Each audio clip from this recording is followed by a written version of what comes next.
The issue of bioweapons being used in the war in Ukraine has now reached the United Nations Security Council. An emergency meeting of the Council has been called today at the request of Russia. Moscow alleges that the United States is funding research into creating bioweapons in Ukraine. Both America and Ukraine have denied the allegations and said that this is a sign that Moscow could soon use the weapons itself. Western countries have in fact charged that this is a part of a plan by Russia to lay the groundwork of using bio and chemical weapons in Ukraine, something that Moscow, remember, has been accused of doing in Syria.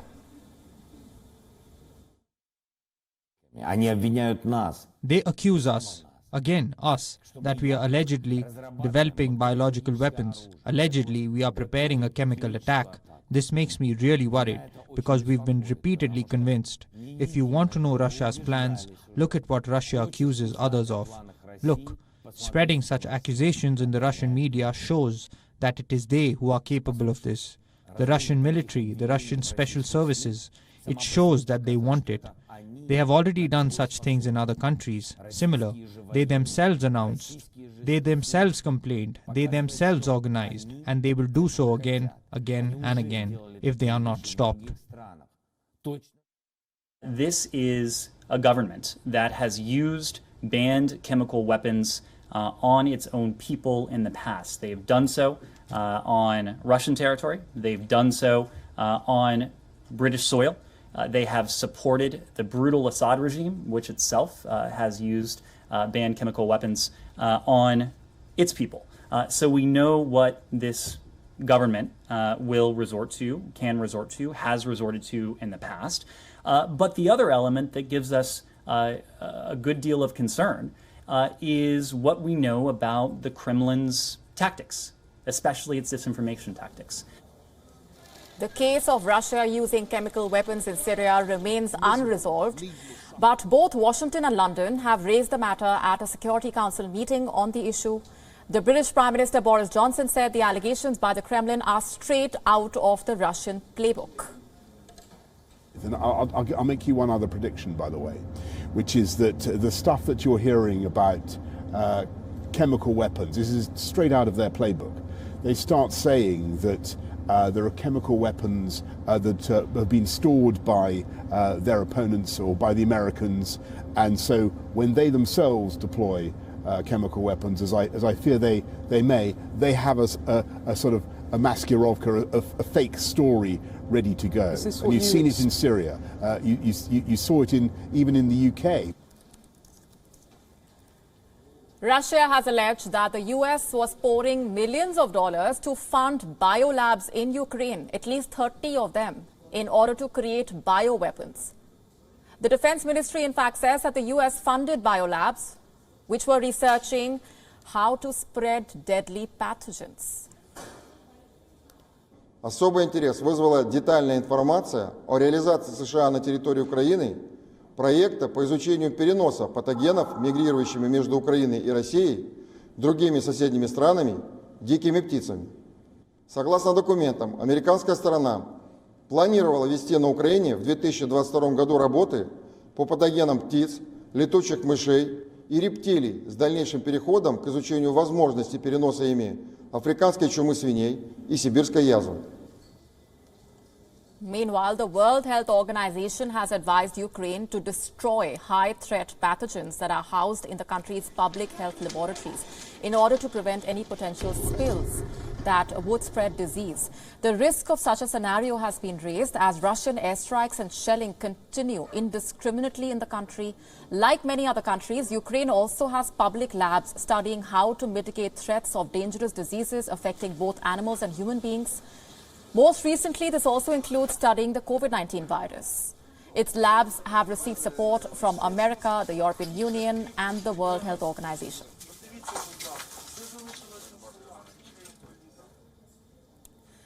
And to decode the implications of these claims and counterclaims regarding the war in Ukraine, with us on the broadcast is Alexi Malnick, from Ukraine. He is the co-director of Foreign Relations and International Security Programs at the Razumkov Center. Thanks very much for being here with us. Moscow alleges that the U.S. is funding research into creating bioweapons in Ukraine. What do you make of that claim? I think that one of the main purposes, in addition to what's been said, is to justify the Russian aggression, Russian invasion before the open public, because according to the information I have, there are more and more questions raised inside Russia about what was the real purpose of this invasion. So they need more justification for the open public. And by the way, just a few hours ago, there was an open letter, but by the Russian, I stress the Russian scientists who disapproved the claims about the agents being found or stated by the Russian MOD spokesman that these agents that he mentioned have nothing to do with the biological weapons. That's simply for civil scientific purposes. Would you say that this is part of Russia's plan to lay the groundwork for using bio and chemical weapons in Ukraine, something that Moscow has already been accused of doing in Syria, because that is the viewpoint in the West as of now? As we probably already know, that the Russian initial plan has failed so far, because the initial plan was to occupy Ukraine and to subordinate Ukraine in a matter of days. Now it's been the third week already, and Russia has been changing its tactics from using precise weapons to shelling and bombing civil cities.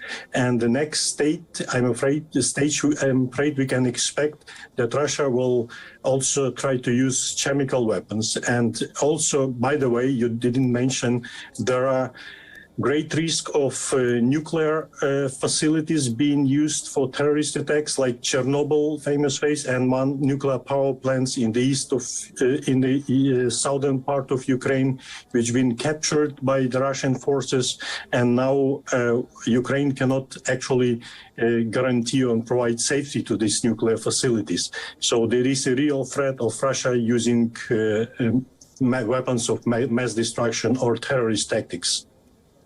Right. The World Health Organization has advised Ukraine to destroy high-threat pathogens that are housed in the country's public health labs in order to prevent any potential spills as the Russian attack continues. How serious is this concern? That's a very smart decision, but I would also suggest the World Health Organization officials to advise how can you perform this mission in cities like Kharkov, bombed 24/7, or in a city like Mariupol, which been bombed actually to the ground. So that's a very smart advice, but I'm afraid that first of all they should appeal to the Russian side. We're leaving it there for the moment. Thanks very much for sharing those perspectives with us. For having me. WION now available in your country. Download the app now. Get all the news on the move.